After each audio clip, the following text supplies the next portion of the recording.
Una presentación de Estrella Matutina, video para la gloria de Jesucristo.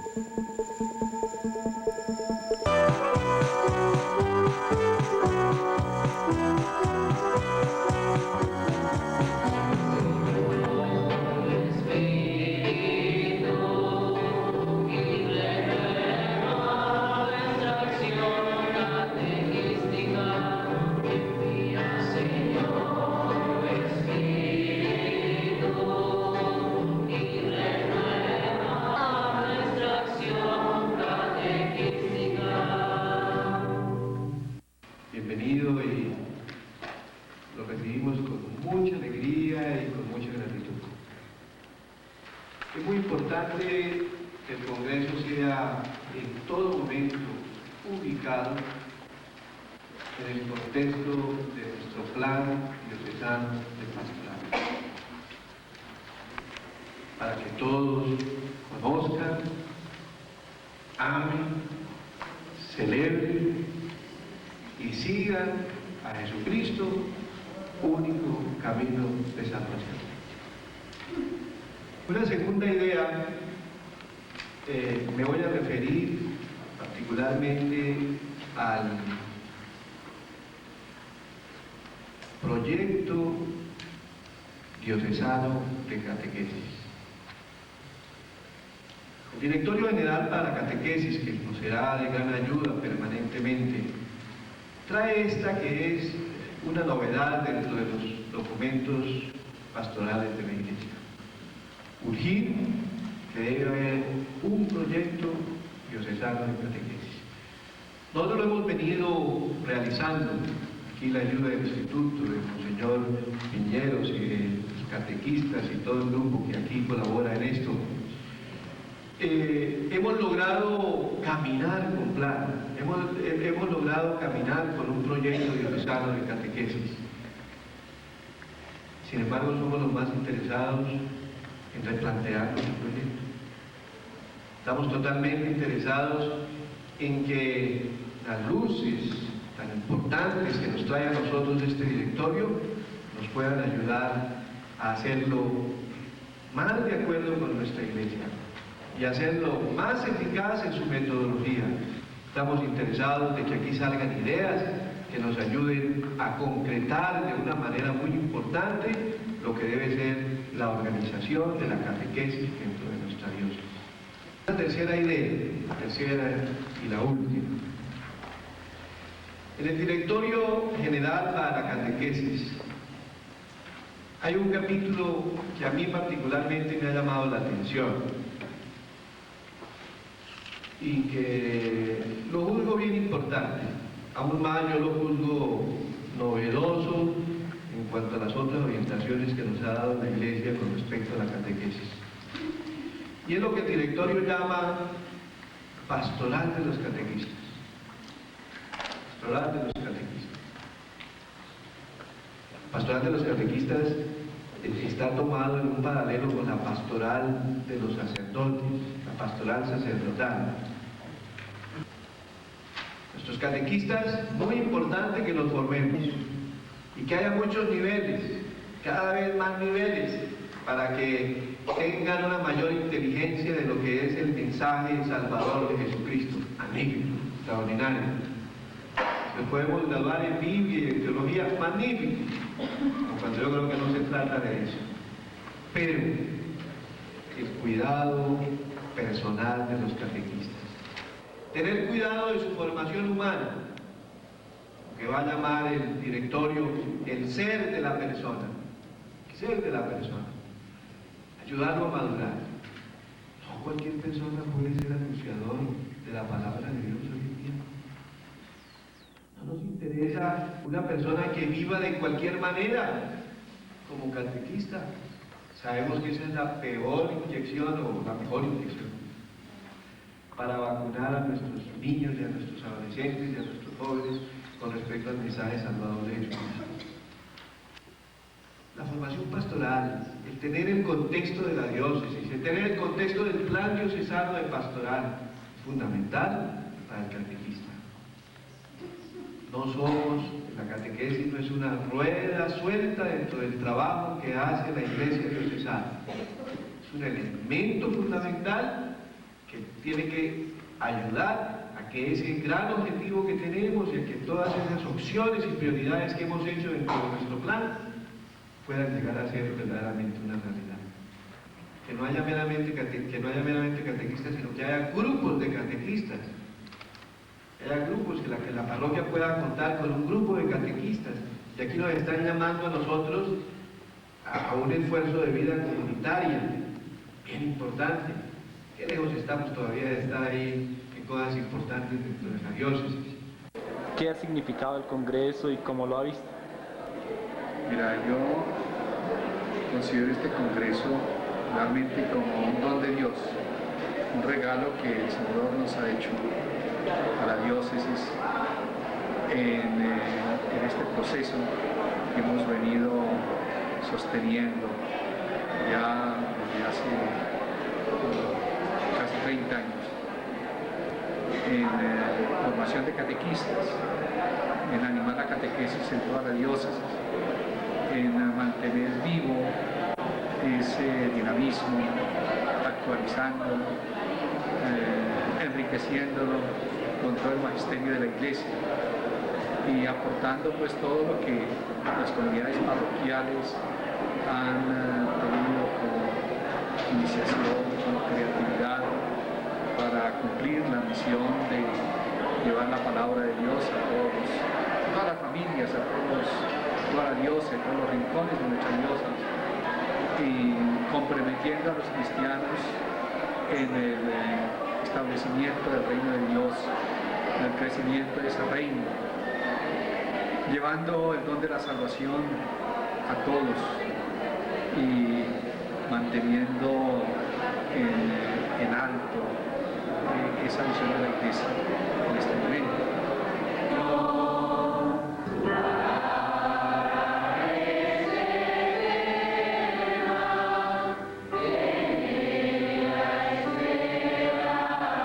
Nos abrimos a la acción del Espíritu Santo esta tarde para que Él desde ya oriente y anime nuestro Congreso a la luz de esta palabra.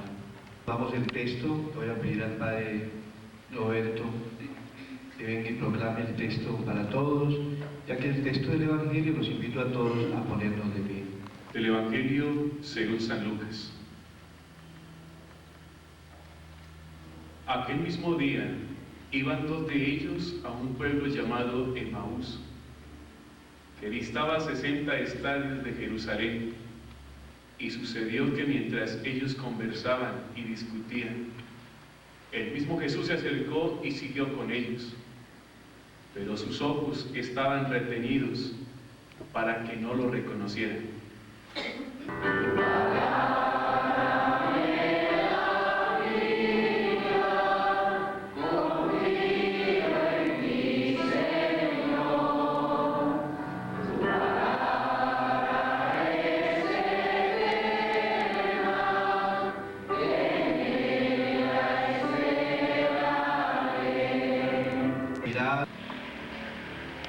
Recordemos que la lectura santa nos invita a que seamos muy conscientes de cada una de las escenas y de cada una de las personas y de cada uno de los verbos y de cada una de las palabras y de cada una de las frases. Y hacemos una lectura rápida en silencio.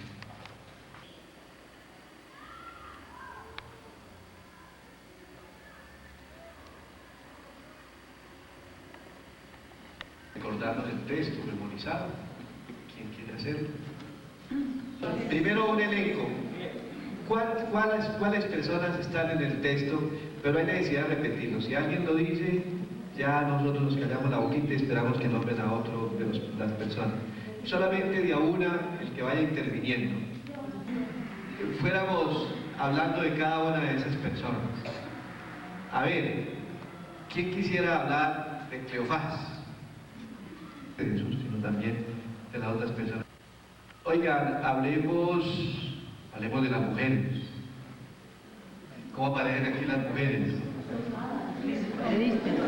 quisiera decir...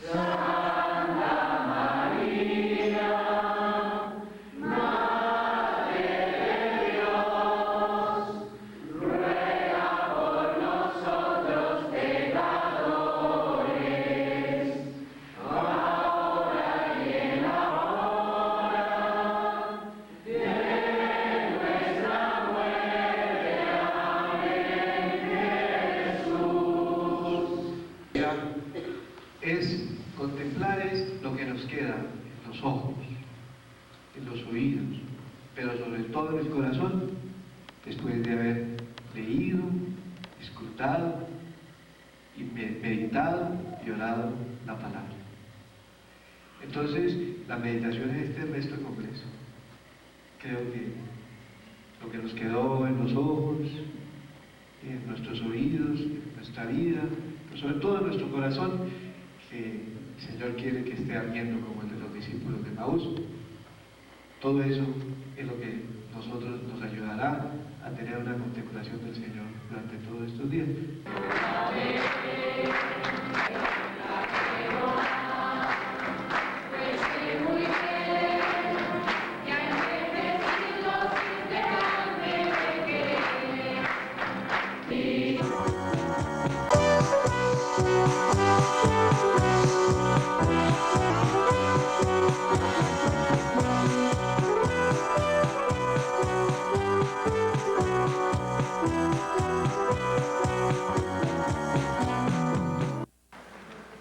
Cristo, plenitud de la revelación, centro de la catequesis. Ese es nuestro tema. La Iglesia es la única que puede catequizar. ¿Por qué la Iglesia es la única que recibió de Jesucristo el mandato expreso? Mi voz es la voz de la Iglesia, mi fe es la fe de la Iglesia, mi tiempo es el tiempo de la Iglesia, mi palabra es la palabra de la Iglesia, la palabra de la Iglesia es mi palabra. Yo enseño lo que la Iglesia enseña, yo creo lo que la Iglesia cree. Es decir, un catequista es la Iglesia evangelizando. Tenemos que sentirnos así, cada uno de ustedes. Entonces el ministerio de ustedes, queridísimos catequistas, es un ministerio eclesial. La palabra de la Iglesia sale por su boca. Ejercer un ministerio en nombre de la Iglesia. Se ejerce un ministerio. Ministerio es importante, la palabra ministerio. Y es específico, es propio, tiene su nombre. Ser catequista. Ese ministerio, ¿qué conlleva? Una vocación. Tienen que sentirse llamados por Jesucristo. Jesucristo llama. Y en el siglo XX llama. Y por último, un compromiso. Un compromiso. Ser un discípulo más comprometido con el Señor. El catequista es el que sigue al Señor, me perdonan lo que voy a decir, soplándole la nuca. Tan cerquita que uno si sopla, le sopla la nuca a nuestro Señor. Ser catequista es sentirse uno iglesia. Ser uno catequista es decir, soy iglesia. La iglesia anuncia, yo también. ¿Qué anuncia la iglesia? Lo que yo anuncio. ¿Qué anuncio yo? Lo que anuncia la iglesia. Hay una compenetración grande con ese misterio que se llama la iglesia. Número 2, Cristo, plenitud de la revelación, centro de la catequesis. La catequesis tiene 4 características. Cristocéntrica, ¿qué quiere decir? Que predicamos a un solo Salvador. No hay sino un solo Salvador, Jesucristo. Y todo lo que digamos tendrá su punto de relación Jesucristo. La catequesis es liberadora. ¿Qué significa liberadora? Que la catequesis hace que la persona que reciba la catequesis comience a sentir en ella una nueva vida. Eso se llama liberación, una nueva vida, una nueva vida. Es histórica, la catequesis es histórica. ¿Qué significa? se realiza dentro de la historia de la Iglesia, dentro de la historia de la Iglesia. Así como la Iglesia es Jesucristo que camina por la historia, la catequesis es histórica porque va con la Iglesia, ahí vamos, ahí vamos, ahí vamos, y enseñamos hoy día con las palabras que hoy día se usa, con el mensaje que la Iglesia tiene hoy día, la manera como la Iglesia presenta el misterio de Jesucristo, el misterio de la Iglesia, así, es histórica. Es decir, tendrá unas características propias de las personas a quienes nosotros catequizamos. Y es orgánica. Orgánica significa orden, como nuestro cuerpo. Nuestro cuerpo es orgánico. ¿Qué significa orgánico? Cabeza, tronco y extremidades. Hay un orden. Hay un orden. Hay un organismo. Y todo organismo es organizado. Entonces hay una jerarquía de verdades, de valores que hay que respetar. El orden conlleva y lleva a la unidad. Donde hay orden, hay unidad. Nos vamos a fijar en una característica de la catequesis, no la única, cristocentrismo. Vamos a ver el cristocentrismo en tres momentos. Primero, vamos a tomar toda la revelación, toda la revelación, toda la historia de la salvación. Vamos a tomar toda la historia y decir, el centro de esa historia es Jesucristo. Después vamos a tomar el número 2 y vamos a tomar los textos del Nuevo Testamento, los evangelios, hechos de los apóstoles, el Apocalipsis, San Pablo, y vamos a ver cómo todos los escritos del Nuevo Testamento, los libros del Nuevo Testamento, terminan en Jesucristo, tienen su centro, es el centro. Y por último, el número 3,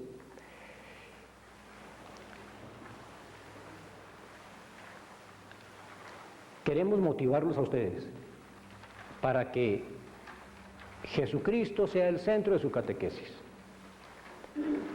Y propiamente ese número 3 es como es el tema de la conferencia.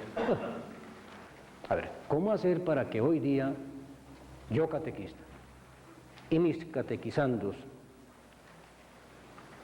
nos sintamos junto al Señor, viviendo con Jesucristo? Y Jesucristo muriendo y resucitando, y yo haciéndolo resucitar o morir. Ese es el tercer punto. Esto, el primero, Cristo, centro de la revelación. Hoy, si abrimos la historia y miramos hacia atrás de la historia, atrás, ¿qué encontramos? Encontramos que Dios ha sido tan misericordioso que Él ha querido enseñarle a la humanidad cómo es Él, qué es lo que Él tiene, qué es lo que Él quiere, qué es lo que Él tiene para darnos, qué es lo que Él quiere, cómo es Él, cómo es su persona. Dios ha querido hacer eso. Y para eso usó unos momentos, usó una pedagogía, hizo como unos pasos, primer paso, segundo paso, tercer paso. Dios nuestro Señor usó una pedagogía, y esa pedagogía tiene como dos momentos importantes. El primer momento, Dios cómo se reveló al hombre, en su conciencia, en la conciencia. Hay una voz en todo hombre, en toda cultura, en toda civilización.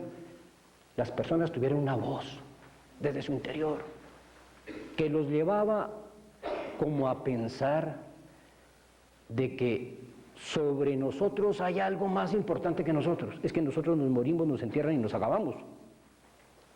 Hay algo como más importante, no solamente la conciencia. Dios le puso al ser humano todas las cosas, para que a través de las cosas subiera las escaleras. Las cosas deberían ser como escaleras que llevaran al Creador. ¿Qué sucedió? Que la fragilidad humana, el hombre es tan frágil que muchos no escucharon su conciencia, no la oyeron. Otros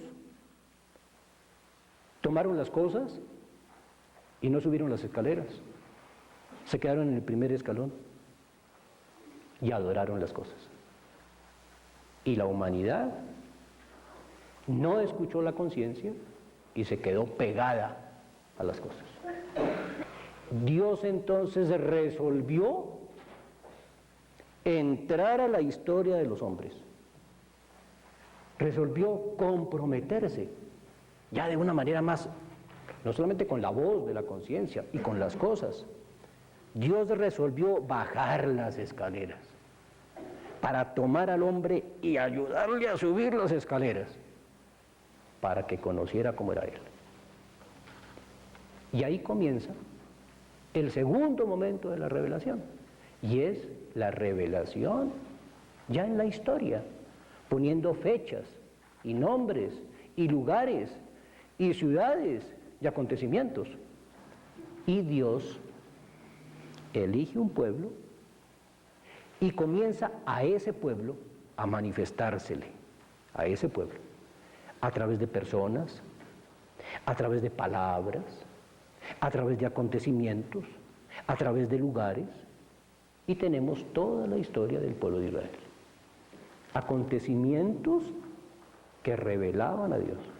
¿Cómo era Dios? ¿Qué era lo que Dios quería? Y llegaron los sabios.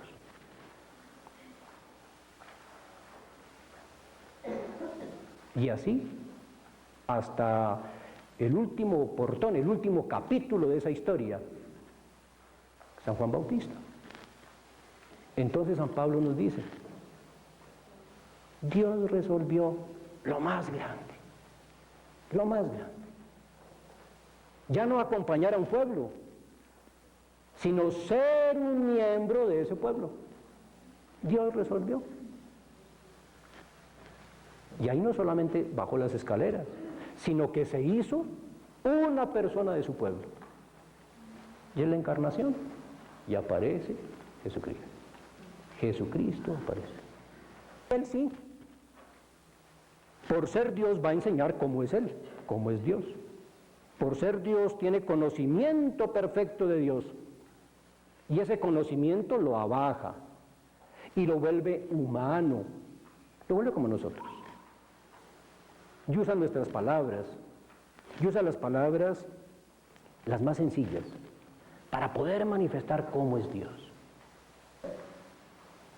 Y la revelación por Jesucristo se volvió una revelación trinitaria, porque Cristo dijo, Dios es mi Padre, y nos enseñó cómo es un Padre. Nos enseñó cómo es un Padre. Dios es mi Padre. Y yo soy su Hijo, segunda persona de la Santísima Trinidad. Y después, el mismo Cristo nos dio el Espíritu. Lo que antes había sido como desconocido, lo que antes se había visto como en nebulosas, como a oscuras, llega Jesucristo y hace una revelación extraordinaria, clara, nítida. Dios es mi Padre y yo soy su Hijo, y hay un Espíritu, y yo se lo doy a ustedes. Cristocentrismo del Nuevo Testamento. De Jesucristo, lo que Él enseñó, las obras que hizo, las palabras que dijo, y algo de su vida quedó consignado en el Nuevo Testamento, en los libros que llamamos los Evangelios. Miremos el número 2, ahí hay unos titulitos. Y para San Marcos hay una preocupación grande. Yo quiero que el que lea mi Evangelio termine diciendo, Jesucristo es el Hijo de Dios. Yo quiero llevar a la gente a eso, a que profesen, Jesucristo es el Hijo de Dios. Miren, y está desde la primera línea del Evangelio. Podemos leer, nos van a leer Marcos 1:1. En el primer línea que escribió nos coloca Hijo de Dios. De tal manera que el que va a comenzar a leer el Evangelio ya sabe para dónde va a devolver. Hijo de Dios. Y es muy bonito porque ahí en San Marcos, ustedes hagan, yo creo que ya no vamos a leer muchas citas, pero el Evangelio de San Marcos, miren, los endemoniados proclaman a Jesucristo Hijo de Dios. Cuando Jesús, en el Evangelio de San Marcos, hace un milagro y saca a un endemoniado, el endemoniado le dice: yo sé quién eres tú eres el Hijo de Dios, ¿por qué has venido a atormentarme? San Mateo escribe su Evangelio, pero apuntando para otro ladito, pero también sobre la persona de Jesús. San Mateo escribe su Evangelio queriendo hacerle ver a los judíos que en la persona de Jesucristo se realizaron todas las profecías del Antiguo Testamento. San Mateo quiere que quien se acerque a su Evangelio diga: en Jesucristo se realizaron las promesas del Antiguo Testamento. Jesucristo es misericordia. San Lucas escribe para unos paganos, para una gente que vive lejos de Jerusalén. Y quiere decirles, San Lucas quiere decirles: miren, les voy a explicar cuál es el origen de su fe. Usted, cristiano, le voy a explicar cuál es el origen de su fe. ¿De dónde salió la fe que usted ahorita profesa? Y no solamente la fe que usted profesa, de dónde salió, de dónde nació, no. Todavía le digo más. La fe que usted profesa es en el Dios misericordioso. El Dios que ha sabido manifestar la misericordia en la persona de Jesucristo. No hay mayor misericordia. Jesús muriendo en la cruz se acuerda de quienes lo han crucificado, y a Dios le dice: perdónalos. El Evangelio de San Juan tiene una particularidad muy bonita, y es que San Juan nos presenta a Jesucristo personificando las cosas. Jesucristo dice: yo soy el camino, yo soy el camino, yo soy la verdad, yo soy la vida, yo soy la resurrección, yo soy el buen pastor, yo soy la luz del mundo. Venga, yo soy la resurrección. San Juan nunca dice el reino de Dios, sino que ante Pilato, Dios le dice: ¿usted es rey? Yo soy rey. Cuando ustedes lean esos textos que están ahí citados, los Hechos de los Apóstoles, miren, los Hechos de los Apóstoles, el libro del Catequista, lean los Hechos de los Apóstoles. Siéntanse ustedes como Pedro, y como Pablo, y como Esteban, y como Felipe.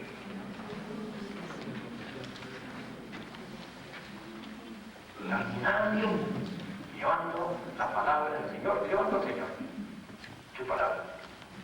En los Hechos de los Apóstoles, ¿qué es lo que predica Pablo? ¿Qué es lo que predica Pedro y Esteban y Felipe? ¿Qué es lo que predican? Uno lee despacito los grandes discursos que están en los Hechos de los Apóstoles, uno lee despacito eso, y ¿qué encuentra? Que todos predicaban lo mismo. Todos predicaban lo mismo. Predicaban. Es que todo comenzó en Galilea. Porque aquel hombre que fue aprobado por Dios por sus milagros, subió a Jerusalén. Y allí vosotros lo matasteis. Pero él resucitó. Y el que crea en él y se bautice, será salvo. La persona de Jesucristo, lo que él hizo, su muerte y su resurrección. Y que si uno cree en él y manifiesta esa fe a través del agua, es salvo. Miren, para San Pablo, hay una frase de San Pablo que repite varias veces, que San Pablo dice: mi evangelio, porque yo os prediqué y os anuncié mi evangelio, y el que llegue a predicar otro evangelio distinto del mío, sea anatema. Sáquenlo.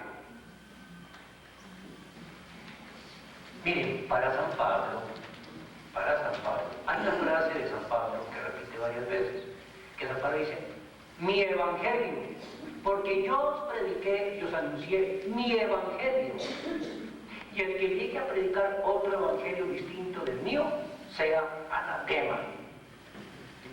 San Pablo predica a Jesucristo, la muerte de Jesucristo, la resurrección de Jesucristo. ¿Y qué más? No nos predica más. Pablo no nos enseña lo que Jesús predicó. En ninguna carta del apóstol San Pablo nos dice, en aquel tiempo nuestro Señor dijo esta parábola. No, San Pablo no dice eso. San Pablo predica la persona de Jesucristo. Ese es el evangelio de Pablo, Jesucristo. En el Apocalipsis aparece una figura que es el Cordero, y aparece muchas veces en el Apocalipsis. El Cordero. Un Cordero. Eso sí nos toca leerlo porque es bonito. Apocalipsis 5, versículo 6. Un Cordero sentado en la gloria, en el cielo. Bien. El Cordero, el que quita el pecado. Nos pone el Cordero, ¿en qué forma? De pie. El Cordero está de pie. ¿En dónde? En un trono. De pie, en un trono. Y tiene 7 cuernos, y el cuerno era signo de poder. Tiene un poder total. Lleno de Espíritu Santísimo. Y los ojos son la sabiduría. Lleno de poder y de sabiduría. Un Cordero de pie en un trono que está en los cielos. El centro de nuestra catequesis es Jesucristo. Y eso no se puede cambiar. Queridos catequistas, a sus catequizandos ustedes tienen que llevarlos a que conozcan la persona de Jesucristo. Lo conozcan y lo amen. La persona de Jesucristo. ¿Dónde encontramos la persona de Jesucristo? La persona de Jesucristo la encontramos en el Santo Evangelio. Es Jesucristo, el Hijo de María.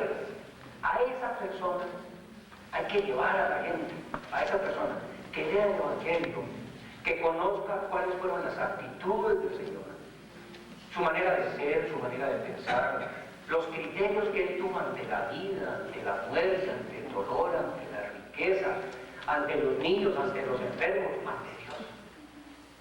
¿Jesucristo qué pensaba de Dios? ¿Por qué no enseñamos lo que uno piensa? No, enseñamos lo que Jesucristo pensaba de Dios. Enseñamos los niños. Hay que hacer que nuestra gente, a través de nuestra palabra, de nuestra experiencia, ame a Jesucristo, lo quiera. A ese Jesucristo que aparece en el Evangelio. Ese Jesucristo del Evangelio, del cual tenemos que enamorarnos y conocerlo y saber cómo pensaba Él. Ese Jesucristo está glorioso en los cielos, está allá, muy lejos, muy lejos. Entonces, ¿dónde vamos a encontrar al Jesucristo que vive hoy? ¿Dónde vive Jesucristo hoy? ¿Dónde lo encontramos? Queridos catequistas, San Pablo, de una manera muy especial, Dios le concedió el entender cómo ese Jesucristo, nacido de María Virgen, que murió y resucitó y está en los cielos, ese Jesucristo tiene que seguir viviendo. Es que si no vive, quedaría en la historia, como si habláramos de David, quedaría en la historia.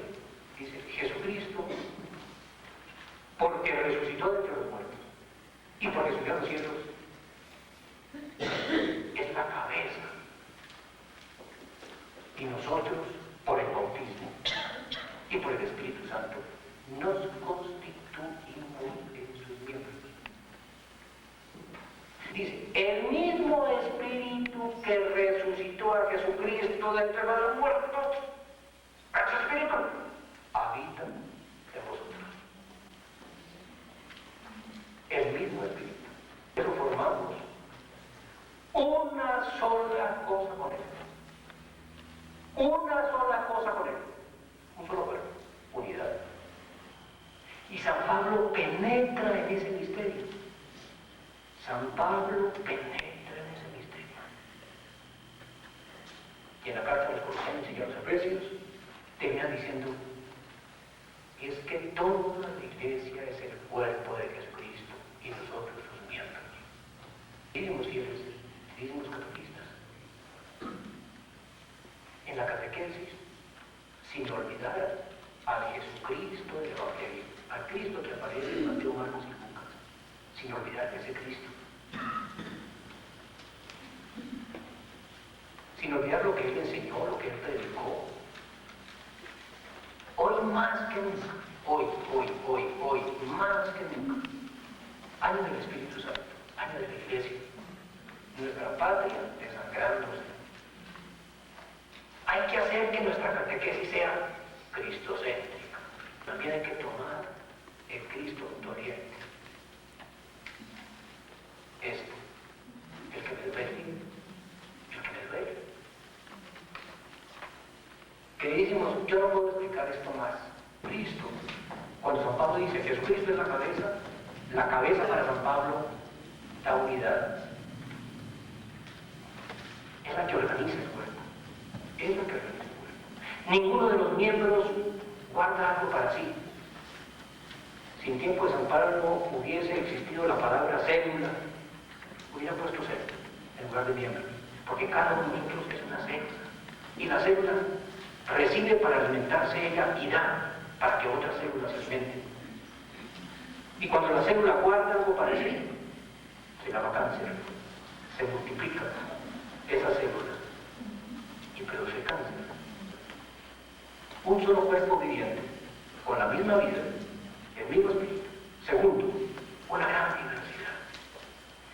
Si es un solo cuerpo y es diverso, tiene que haber un tercer elemento que se lo orden. Tiene que haber un orden. Las manos para una cosa, los pies para otra, los ojos para una cosa. Y cada uno de los miembros está hecho para una función determinada. Y eso se llama jerarquía. La jerarquía, queridísimos fieles, dentro de nuestro ministerio catequético, es lo que nos da la certeza de que estamos haciendo lo que Dios quiere que hagamos. Conclusión. Una visión cristocéntrica de la Iglesia dará un compromiso mayor para catequistas y catequizados, porque Cristo vive hoy, en y por sus miembros. Este año, el Espíritu Santo. Este año es el año de la Iglesia. Este año es el año del cuerpo de Jesucristo. Del cuerpo de Jesucristo. El que vive entre nosotros. Monseñor es un gran catequista. No solamente enseñando la pedagogía rigurosa que empleamos en la catequesis, sino a través de la experiencia y la vivencia de Monseñor. Miren, cuando en Caldas, recién llegado como obispo, era a comenzar la diócesis, uno de los primeros retos que tuve que atender fue construir seminario. Me pareció un viejito, con un ladrillo de esos antiguos, gruesos, compactos. Venía desde una vereda que se llama Piedra Verde. Eso queda como a 2,5 o 3 kilómetros del pueblo. Y vino a decirme que él tenía ese ladrillo y que estaba bueno y que servía, que era como distinto y todo eso, pero me trajo ese ladrillo desde allá. Está en la primera construcción, lo hice poner como primera piedra. Pues yo vengo aquí un poquito también a traer un ladrillito, y yo creo que es distinto, puede que sea distinto al que fabrican aquí, y ustedes lo acomodarán ahí donde les sirva. el ministerio de la catequesis en la iglesia particular. La iglesia particular es la diócesis. Comenzar por una cosa, como por llegar a situar. Vamos a comenzar por una cosa, lo que es la opción fundamental en el cristiano. ¿Qué opción fundamental? Una opción fundamental es aquello que organiza y define después toda la vida humana. Resulta que si ustedes cogen la carta a los Efesios y comienzan a leerla, se encuentran con una opción de Dios, no la nuestra, sino la de Dios. Nos eligió, hizo una opción por nosotros, nos eligió desde antes de la creación del mundo para que fuéramos sus hijos adoptivos por medio de Cristo Jesús. Y añade, eso es lo que quiso y más le gustó. Ustedes sabían de una cosa más linda. Lo dijo Jesús, quiso que nosotros fuéramos hijos adoptivos. Esa fue la opción amorosa de Dios. A partir de esa opción amorosa de Dios se desencadenó toda la historia de la salvación. Una historia de la salvación que comienza por crear la finca. Dios hace la finca y la prepara durante muchos años y prepara la finca y le pone luz y agua y árboles, que dice, bueno, ahora voy a hacer a las dueñas y los dueños. E hizo Dios al hombre, y dijo Dios, hagamos al hombre parecido a nosotros. E hizo Dios al hombre parecido a él lo hizo, hombre y mujer los hizo, y los bendigo diciéndoles, crezcan, multiplíquense, llenen la tierra. Pensaba a realizar aquella opción que había hecho, ser papá.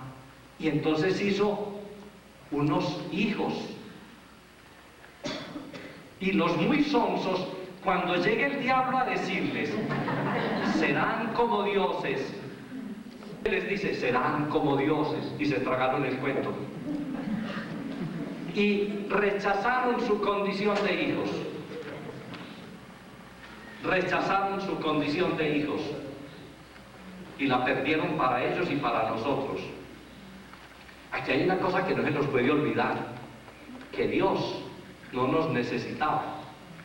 Y Dios había podido decir, no quiere. Muy bien, vale.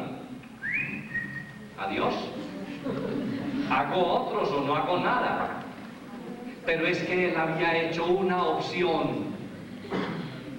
Una opción. Desde antes de la creación había resuelto, había querido, nos había elegido para que fuéramos sus hijos por medio de Cristo Jesús. Entonces anuncia al Salvador, pondré enemistades entre ti y la mujer, entre tu descendencia y su descendencia, y esa descendencia te aplastará la cabeza. Últimamente en estos días nos habló por medio de su Hijo. Es el momento en que el Padre Dios se voltea sobre el mundo y dice, miren, este es mi Hijo. Este es mi Hijo muy amado. Este es el que les había prometido. Este es el que les lleva todo lo que ustedes pudieran tener. Este es el que les devuelve la vida. Este es el que va a darles la paz. Este es el que les va a dar la alegría. Este es el que les va a dar absolutamente todo. Este es mi Hijo. Y después viene nuestra opción. La opción fundamental, nuestra. La que tiene que definir todo el futuro de la persona humana. Es el que nosotros aceptemos a Jesús como el enviado del Padre. La tarea de ustedes, que crean en aquel que les ha sido enviado. ¿Para qué creó Dios al hombre? Dios creó al hombre para conocerlo, amarlo, servirlo en esta vida y después verlo y gozarlo eternamente en el cielo. ¡Qué bien! La opción fundamental es Jesucristo. Y es opción fundamental porque es la que va a orientar todas las otras opciones que hay que estar haciendo en la vida continuamente. Uno toda la vida la pasa haciendo opciones. Si falta esa, si una persona humana no llega a conocer, a aceptar, a recibir a Jesucristo, ahí sí lo de la canción antigua, ¿no? También para los viejitos. De lo que pudo haber sido y no fue. Es la opción. Y la catequesis consiste, en el fondo, en acompañar al uno y al otro en distintas formas, en colocar todo al servicio en la iglesia, de que toda persona humana llegue a recibir esa propuesta y a aceptarla. Esa opción fundamental dentro de los planes de Jesús es una opción fundamental que se va a vivir en la iglesia. El bautismo en un niño se da por la opción que hicieron el papá y la mamá, pero el bautismo es el fruto del anuncio de la buena noticia aceptada y vivida dentro de la iglesia, y concretamente en una iglesia particular. Primero, que es la iglesia. Pueblo de Dios que, nutriéndose con Jesucristo, se vuelve el mismo cuerpo de Cristo. Nutriéndose con el cuerpo de Cristo, se vuelve el mismo cuerpo de Cristo. Designa la asamblea de las personas que han sido convocadas por la palabra de Dios para formar el pueblo de Dios. Convocadas por la palabra de Dios para formar el pueblo de Dios. Es una palabra que significa convocación, es decir, es esto: vengan, vengan, vengan, vengan, acérquense, arrímense, vengan, vengan de todas partes, de todos los pueblos. Sí, ustedes también ustedes todos, vengan, hombres, mujeres, niños, vengan, acérquense, vengan, vengan. Dice, ¿para qué? Para que formen el pueblo de Dios, para que formen el pueblo de Dios. ¿Qué hace uno en la iglesia? Nutrirse. ¿Qué hace un niño? ¿Qué hace un bebé cuando llega a casa? Nutrirse. Y ese pueblo de Dios, nutrido con el cuerpo de Cristo, ¿qué le va pasando? Se va convirtiendo en el cuerpo de Cristo, el cuerpo místico de Cristo, que es la iglesia. Y lo que Dios quiere es que cada vez seas, no Mauricio Jaramillo, sino cada vez menos Mauricio Jaramillo y más Jesús de Nazaret. Es lo de San Pablo cuando dice, ya no soy yo el que vive, es Cristo el que vive en mí. El proyecto de Dios es hacer de cada uno de nosotros un nuevo Jesús de Nazaret. Somos hijos en Jesús, somos hijos del Padre. Y Él va haciendo de nosotros otro Jesús de Nazaret para fabricar ese cuerpo misterioso de Cristo que es la iglesia. Dice, la iglesia particular está constituida por la comunidad de los discípulos de Jesús que viven en un espacio sociocultural determinado. Porque es que la catequesis se va a dirigir a las personas para que acepten a Jesús, para que lo amen, para que lo celebren, para que lo sigan en su vida, ¿de acuerdo? Perfecto.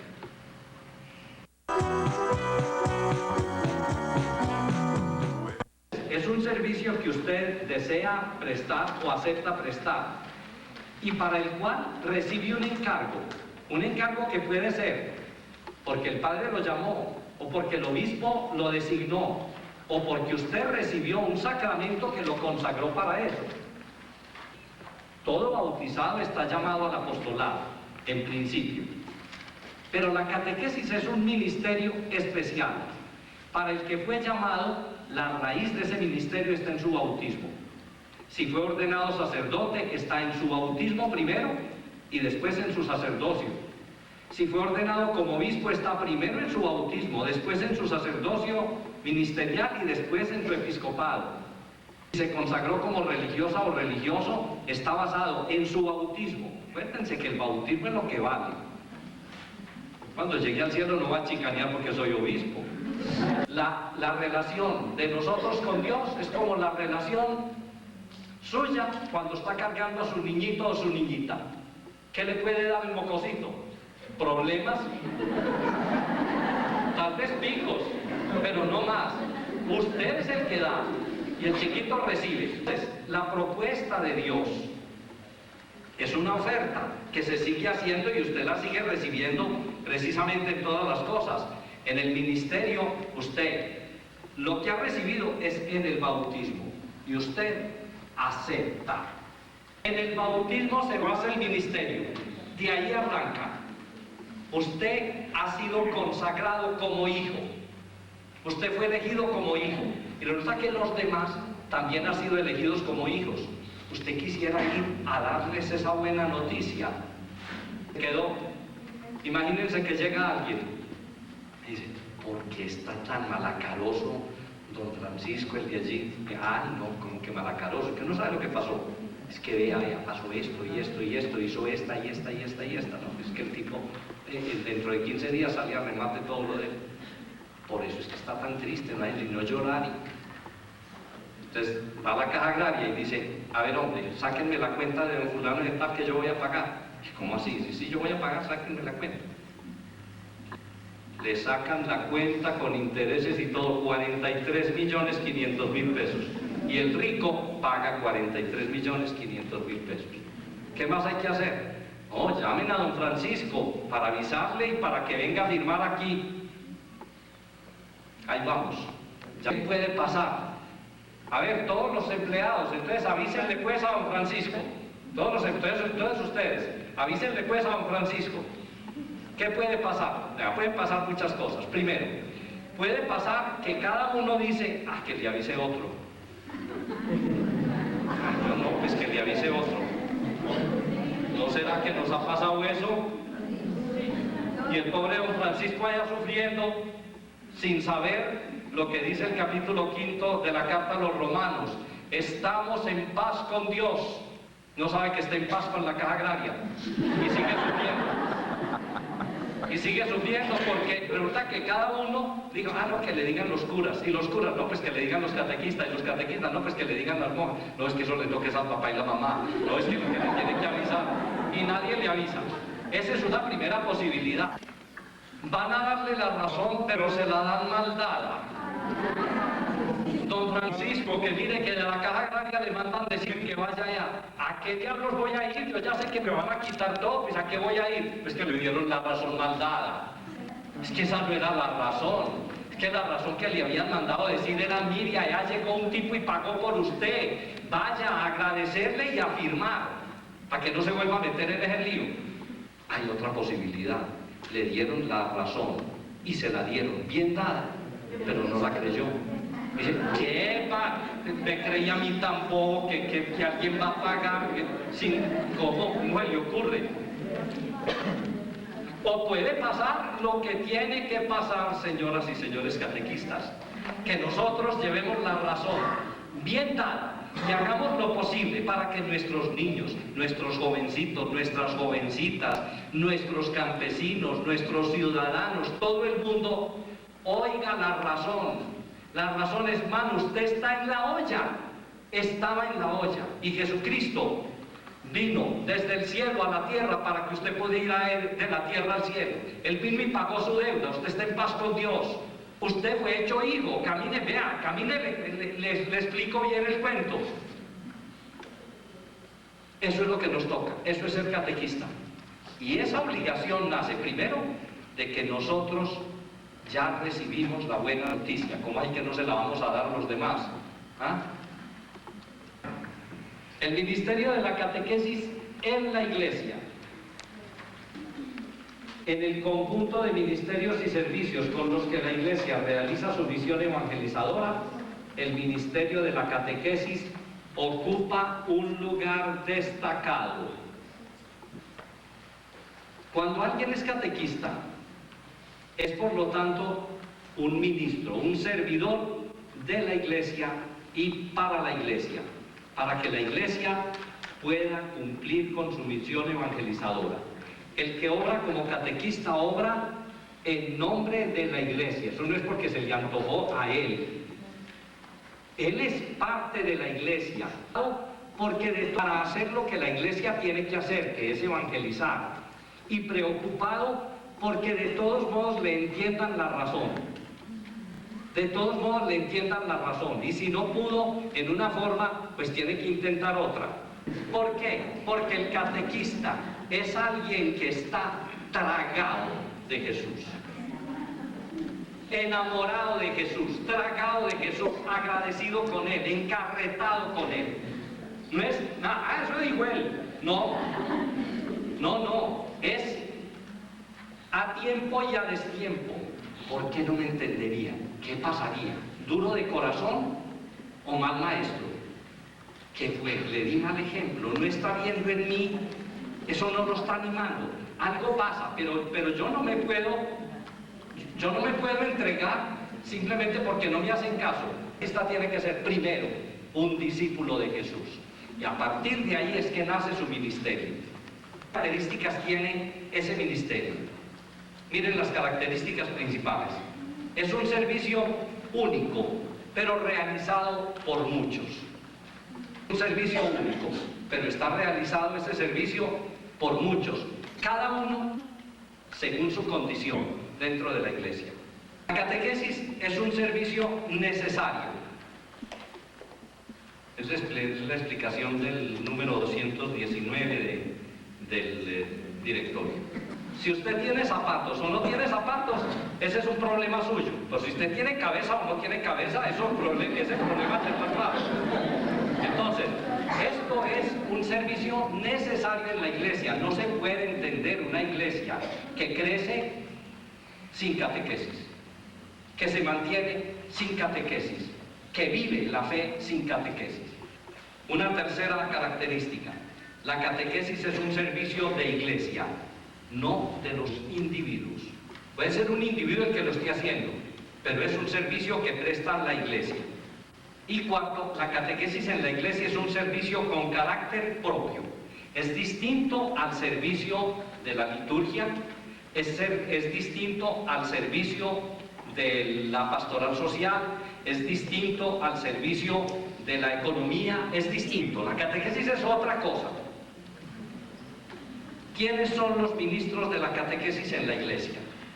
Primero, el obispo.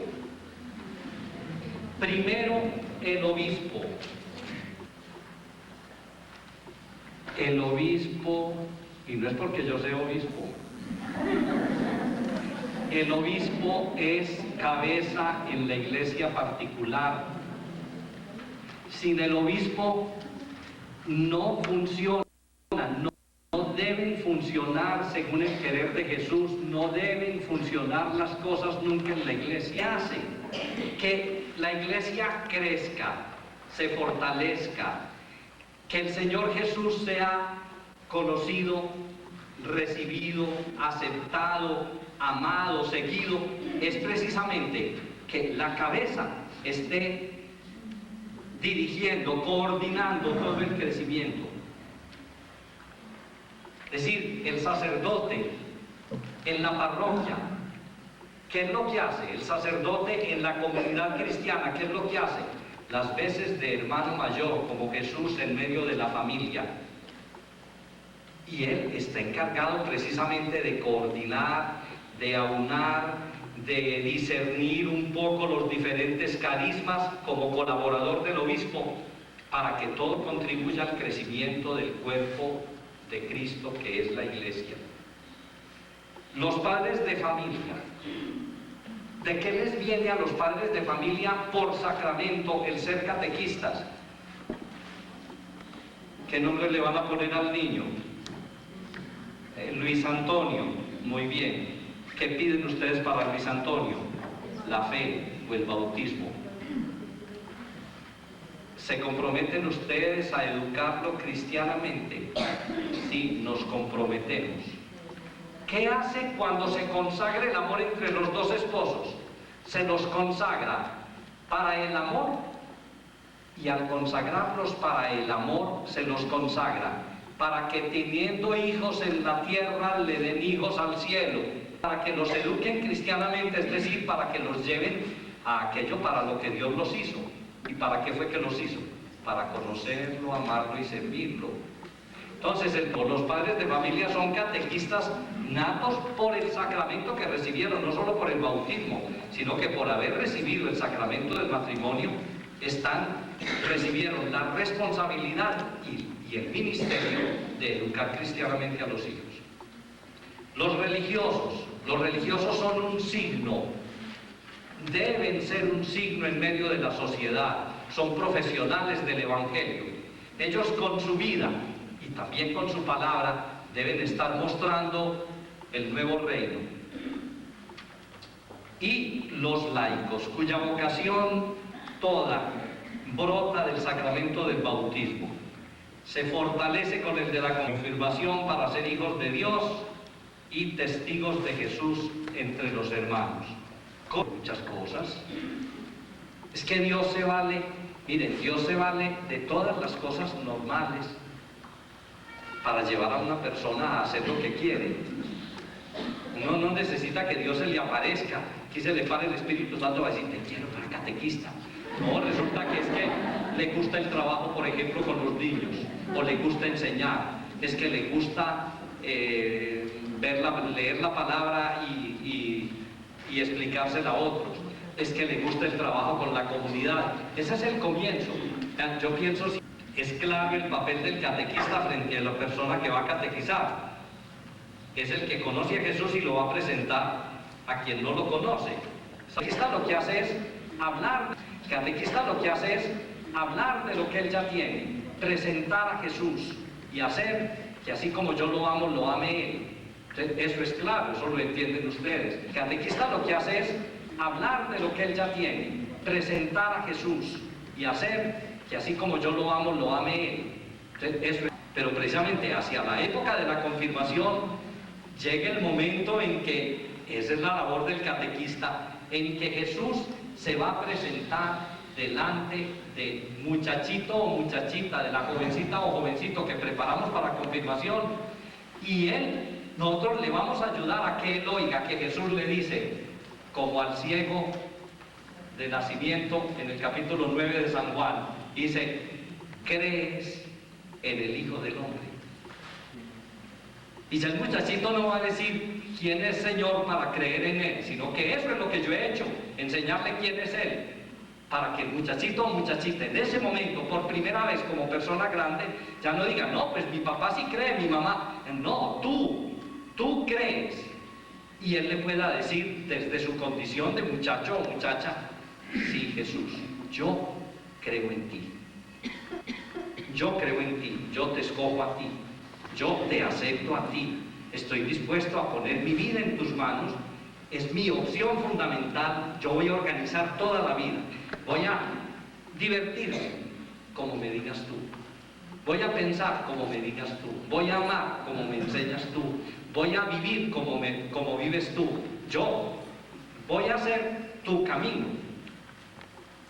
Lógicamente, ahí viene ese misterio de la fe, en el que ya nadie más puede intervenir.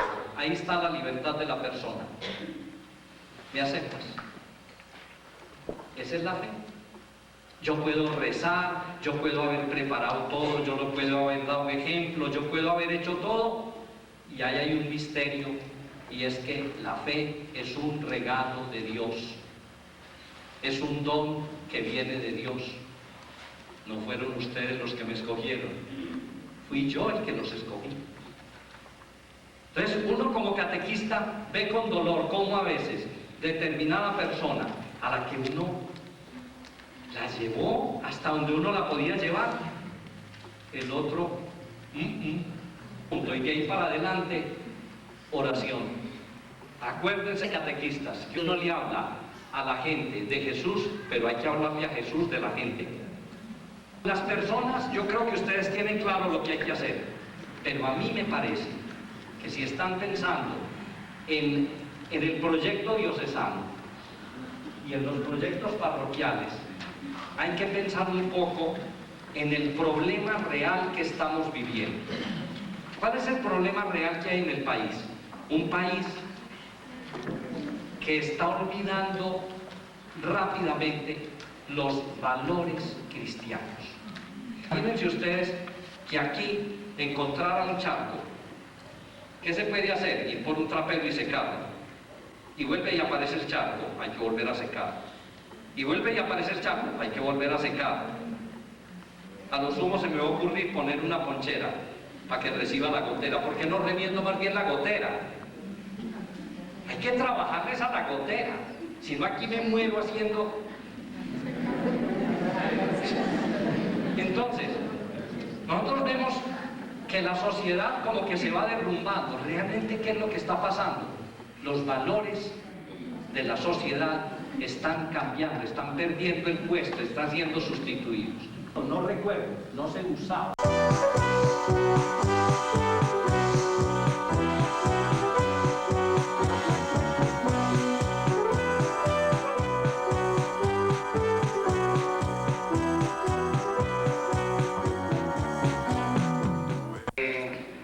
Presente el tema de la comunidad cristiana como la principal interlocutora de la catequesis.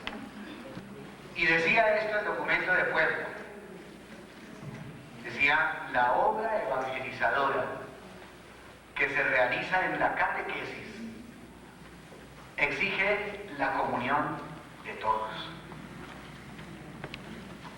Pide ausencia de divisiones y que las personas se encuentren en una fe adulta y en un amor evangélico. Una de las metas de la catequesis es precisamente la construcción de la comunidad. Fíjense que eso ya desafía, por lo menos en este congreso, desafía nuestro trabajo catequístico. Ya tenemos una pregunta grandota que sale ahí de eso. Lo que estamos haciendo en las parroquias, lo que llamamos catequesis en las parroquias,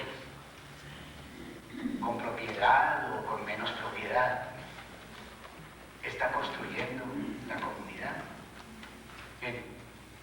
Esto lo tiene Puebla entre lo que llama criterios teológicos fundamentales. ¿Cómo llamaríamos a este criterio que nos pone Puebla? Criterio de unidad.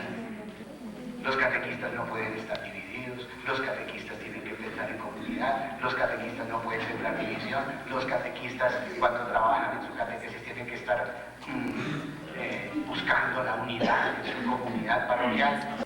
Es curioso, nosotros cuando nos comunicamos con otro lo que estamos es entregándole un paquetico que no se ve. Cuando el novio le dice a la novia, yo te amo, le está diciendo eso, pero la novia no puede decir, a ver, póngame el amor aquí en la manito. No escuchar cómo se comunican dos personas que trabajan en un taller de mecánica.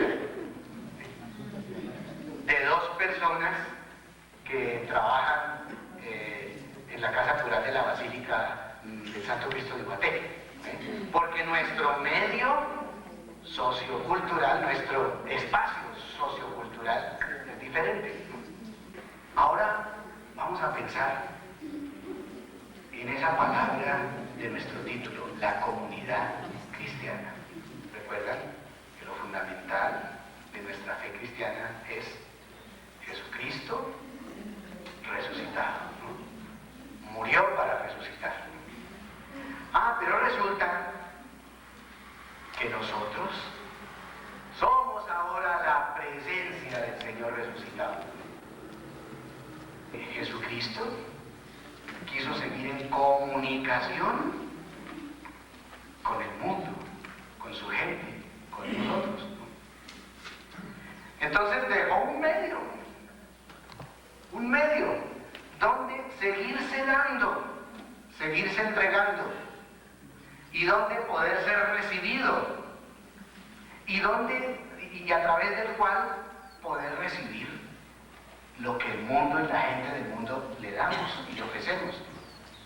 Y ese medio es su iglesia. La iglesia es el medio de comunicación que el Señor escogió para poner ahí lo que es Él para nosotros, a través de su palabra, de los sacramentos, de todas las acciones de iglesia. Ahí, el Señor puso ahí, en ese medio, su mensaje. Y a través de ese medio, escuchan. Ahí tenemos nosotros entonces una manera de ver cómo la comunidad cristiana es interlocutora. Y en este momento no digamos de la catequesis, sino interlocutora con Jesucristo. Muchas veces, y lo digo desde la experiencia mía, nuestra catequesis muchas veces se va quedando en enseñar unas cosas que no establecen relación personal y no comunican al hombre con Jesucristo. Yo no puedo hacer que la parroquia de Ubaté llegue a ser una gran comunidad si no hay personas que primero hayan hecho la experiencia de comunidad con Jesucristo su Señor. O mejor, una vida comunitaria es el resultado de haberse encontrado con el Señor, de haber tenido la experiencia del encuentro con el Señor y de vivir al calor de esa experiencia. Entonces, Padre, Hijo y Espíritu es la comunidad perfecta. Es la comunidad perfecta. No, la catequista es un hombre de comunidad. De comunidad. Tenemos que preguntarnos todos, desde nosotros los sacerdotes para abajo, ¿somos hombres o mujeres de comunidad? Nos distinguimos por eso. Óiganme, no es suficiente que yo diga, no, pues yo sí amo a la iglesia, no, pues yo nunca bajo del obispo, yo más o menos ahí, cuando estoy con el obispo yo le echo chistes y él se ríe. Encontramos un punto para un buen examen de conciencia. Porque conviene que nosotros, los catequistas de la diócesis, y todos los catequistas que no están aquí, todos permitamos que sea cuestionada por la palabra del Señor nuestra relación con la iglesia. ¿Qué tipo de relación con la iglesia estamos manteniendo? Un proyecto diocesano de catequesis, tanto como proyecto como en la elaboración de sus programas de formación. Tiene que educar tremendamente a los catequistas en su comunión con la iglesia. Le pregunta el Señor a los catequistas eso, oigan, usted catequista de Topaipí o de San Cayetano o de Junín o de Suezca o de Chocotá o de Zipaquirá o de Ubaté, donde sea, tú me amas y me amas por encima de todo. Más que estos, me amas más que a tu caballo y que a tu bicicleta y que estas cosas. En nuestro proyecto diocesano tiene que quedar muy claro que tenemos que ser verdaderos amigos en el amor de Jesucristo, el Señor que nos llamó. Es la razón máxima por la que somos catequistas. Es la razón máxima por la que somos catequistas.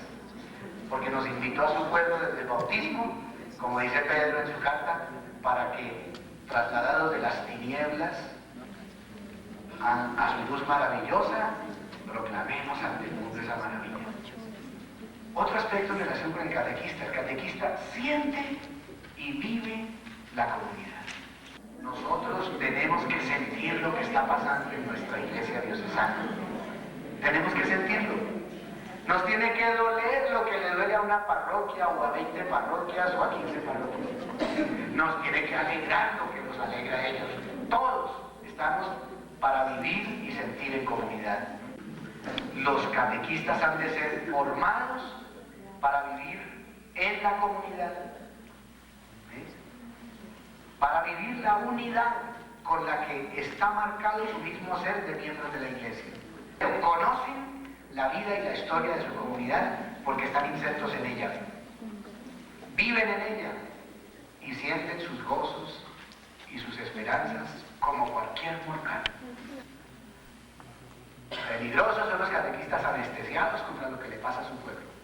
Saben escuchar la voz de Dios, una segunda cosita que tengo acá, saben escuchar la voz de Dios en la vida de la comunidad. Están atentos a lo que pasa y leen con fe lo que pasa. Tercero, su persona, la persona del catequista, toda su humanidad, la ponen al servicio de la comunicación del Evangelio, toda su vida. Me falta una cosita aquí. Ayudan llenos del Espíritu del Señor a la respuesta de fe que la comunidad tiene que dar a la obra salvadora de Dios. Oigan, el catequista tiene que ayudar a que la respuesta de fe de la comunidad brote. Estamos en nuestro proyecto de catequesis empezar a pensar de una manera muy audaz, de tal suerte que la catequesis dentro de 20 años en la diócesis de Zipaquirá no sea ni la sombra de lo que es hoy.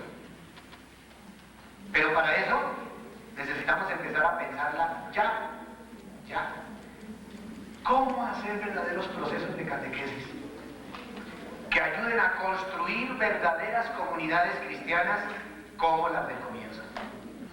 Una de las cosas bien interesantes del directorio ahí es que como que nos pide que acabemos con esos catequistas toderos, que hacen de todo y no tienen como la habilidad para hacer una cosa especial, sino que hacen de todo. Quiero rescatar esta joya de la catequesis Tradendi, como párrafo final, Dice, la catequesis tiene una íntima unión con la acción de la Iglesia y de los cristianos en el mundo. Todo el que se ha adherido a Jesucristo por la fe y se esfuerza por consolidar esta fe mediante la catequesis, tiene necesidad de vivirla en comunión con aquellos que han dado el mismo paso. Por eso la comunidad eclesial, a todos los niveles, es doblemente responsable respecto a la catequesis. Tiene la responsabilidad de atender a la formación de sus miembros, pero también la responsabilidad de acogerlos en un ambiente donde puedan vivir con la mayor plenitud posible lo que han aprendido.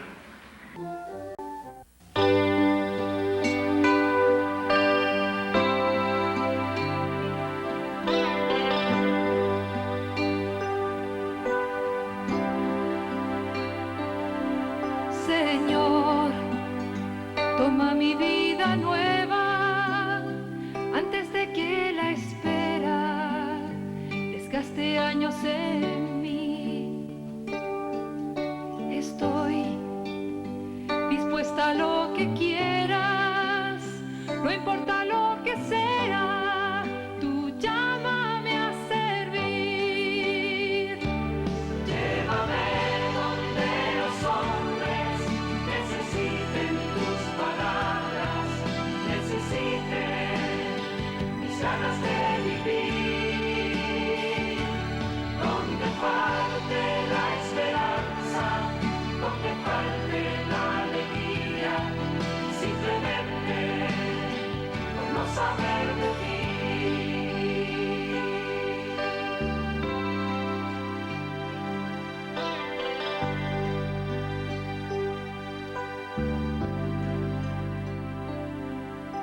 Te doy mi corazón sincero para gritar sin miedo tu grandeza, Señor.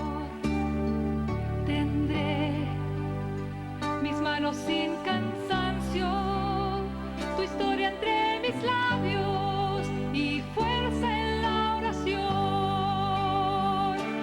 Llévame donde los hombres necesiten tus palabras, necesiten mis ganas de vivir. Donde falte la esperanza, donde falte la alegría, simplemente por no saber de ti.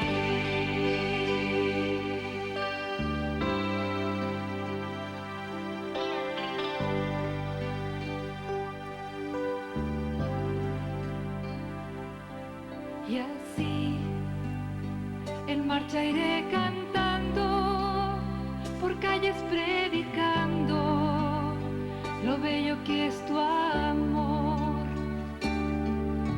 Señor, tengo alma misionera, condúceme a la tierra que tenga sed de Dios.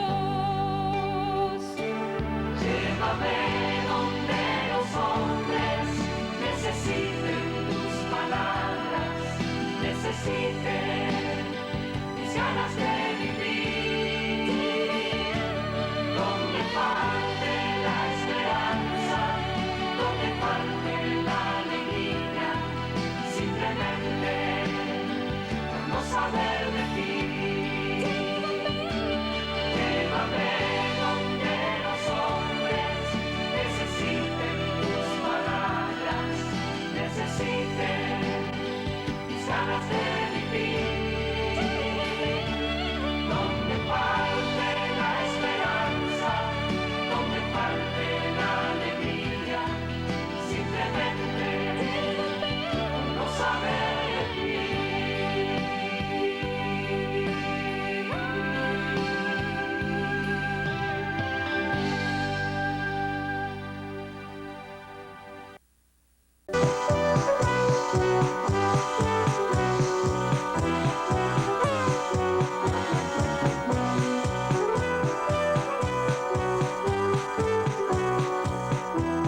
Ha de estar centrada en la palabra de Jesús, que nos lleva a ser auténticos discípulos suyos. Somos discípulos y formamos discípulos. Estar atentos a los signos de los tiempos, a nuestra realidad social bien clara que ya la estudiamos acá anoche, viviendo con pasión la extensión de su reino, con alegría, sentido pascual y oración. Tres características que no pueden fallar: alegría, sentido pascual y oración. Descubrir el misterio de la encarnación en la vida cotidiana, es decir, descubrir la presencia de Dios. Acordémonos de ese árbol donde están todos los acontecimientos, y en todos los acontecimientos, aún en los más negativos, allí está Dios. Y tener como fundamento de todo esto nuestra experiencia de fe. Por último, sintiéndonos miembros efectivos de la Iglesia con una visión de alegre esperanza y un futuro final. Este sentido de pertenencia ha de ser en nosotros la experiencia definitiva de nuestro quehacer. Todas estas cosas que vamos a hacer, todo el proyecto, todas las acciones, todos los programas, ayer insistíamos que tienen que tener una espiritualidad, porque si nosotros no le ponemos espiritualidad, todo este trabajo se nos va al suelo. Lo primero que nosotros tenemos que meternos en el corazón para poder impulsar y dinamizar el proyecto es que el catequista es un discípulo. El primero que tiene que vivir la espiritualidad somos nosotros mismos. El catequista es aquel hombre o mujer que vive el espíritu de las bienaventuranzas como una exigencia. La lectura santa de esta mañana. Hombres y mujeres que asumimos las consecuencias de este estilo de vida hasta la muerte, y una muerte en cruz. Esta mañana el catequista es aquel hombre o mujer en íntima comunión con el Padre, en Jesucristo, que es el que nos enseñó a orar con la oración del Padre Nuestro. Hombres y mujeres en comunión con la Iglesia. ¿Por qué? ¿Por qué todo esto debe vivir el catequista como parte de su espiritualidad? Porque su tarea es hacer a otros también discípulos de Jesús. ¿Cómo vamos a llevar nosotros esa espiritualidad a los otros? La vamos a llevar teniendo en cuenta la experiencia de Emaús, de los discípulos de Emaús. ¿Se acuerdan la lectura santa del señor obispo el primer día? La espiritualidad de nuestro proyecto debe ser una espiritualidad de acompañar, de explicar, de entusiasmar, hacer arder el corazón. Recordemos el ejemplo de Monseñor García, que decía que el Señor decía: mi deseo, yo he venido a traer fuego y mi angustia que esto no esté ardiendo, ¿no? es la espiritualidad del compartir y del testimonio. Dice por aquí uno de los padres que se va a incendiar la diócesis. Sí, tenemos que incendiarla, ¿no? Es la espiritualidad de salir al encuentro de los ambientes, de los niveles, de las situaciones. Es encarnarnos, es caminar con ellos, es escucharlos, para que a partir de esa escucha podamos ayudar que otros entren dentro de esa espiritualidad. Es la espiritualidad de compartir el camino con. Es iluminar a partir de la palabra de Dios, por eso dar a conocer, es compartir, pero el compartir ya la fracción del pan. La espiritualidad del anuncio explícito, del salir del Emaús y volver a Jerusalén. ¿Para qué toda esta espiritualidad? Para que le pongamos dinamismo a nuestra acción catequística. Y el Espíritu Santo es el que va moldeando la vida del catequista y la vida de los catequizandos para que realmente podamos lograr desde ya. Nosotros estamos proyectando hacia el tercer milenio, dando respuestas a los desafíos del tercer milenio, pero trabajando ya.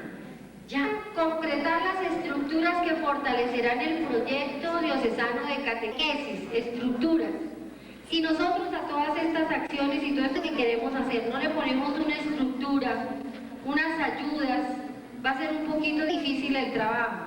Por eso nosotros, sacando desde el directorio, proponemos las siguientes estructuras. A nivel diocesano estará la Comisión Diocesana de Catequesis. La Comisión Diocesana de Catequesis va a ser la encargada de coordinar, articular, dinamizar el proyecto a nivel diocesano.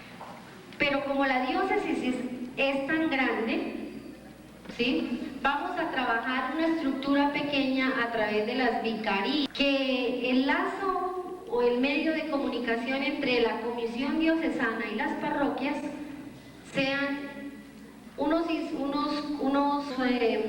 instrumentos comunicadores que los llamaríamos coordinadores vicariales. Sería una persona por vicaría para que coordine la catequesis de la vicaría y que tendría la finalidad, el objeto, de que visitara las parroquias, mirara cómo se está haciendo el proyecto, que les ayudara a organizar el proyecto, a ubicar las acciones dentro del proyecto, dinamizar un poquito la espiritualidad del proyecto, es decir, tocando la espiritualidad del catequista y de los catequizandos, etcétera, ¿sí? La otra estructura que va a ser muy importante se da a nivel de la parroquia, que son los comités parroquiales de catequesis. Ya de los comités parroquiales de catequesis yo creo que hay que hacer otro congreso o otro encuentro, porque eso ya es otra forma de organizar la catequesis en la parroquia, es decir, darle una funcionalidad a este comité. Pero esto va a ser muy urgente, ¿por qué? Porque como nos van a salir 7 programas de catequesis, cada programa de estas catequesis debe tener un coordinador o unos responsables. Y esos responsables son los que van a ser después los integrantes del comité parroquial de catequesis. Los comités parroquiales de catequesis son muy importantes, que desde ya nosotros empecemos a pensar en nuestra parroquia cómo podemos motivar o hacer para crear estos comités parroquiales de catequesis con lo que ya tenemos, para que cuando empecemos a hacer nuevos procesos y nuevas formas de catequesis no nos quede tan difícil. Y por último, de las estructuras que deberíamos empezar desde allá, porque es la base, si no tenemos esta no se puede hacer el resto, son las pequeñas comunidades de catequizandos que vamos a empezar a formar. Las comunidades que aparecen en el objetivo, ¿no? Y con el instituto se viene preparando el congreso desde mucho tiempo. Se ha conseguido financiación por medio de una rifa que se hizo a toda la diócesis y se ha preparado todo el material con las compañeras Olivia y Yolanda, quienes han trabajado arduamente el material, especialmente en el estudio y elaboración de todo el material, y extenderlo para toda la diócesis para preparar este congreso. Así hemos venido trabajando todo el equipo del instituto, con Monseñor Emilio Piñeros a la cabeza, para ver hoy en día la realización de este congreso que ya está por clausurarse. El congreso lo he visto progresivamente. La respuesta de los catequistas de las parroquias ha sido una ayuda grande para el trabajo que se va a realizar en adelante. Larcón Mesa, Están entregando los diplomas. hermana María Isabel Useche,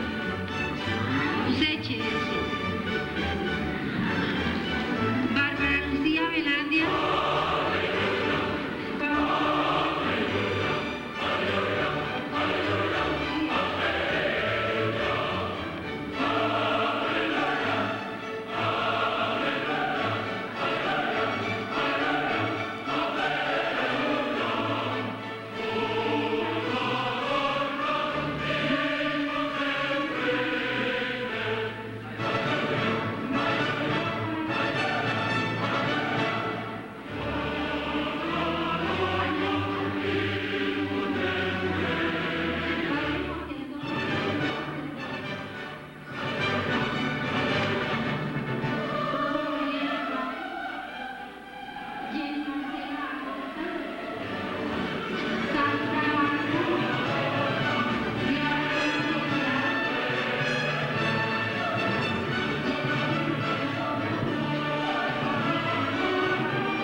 la gente participara y pensamos que realmente se logró que los catequistas aportaran su experiencia, su espiritualidad.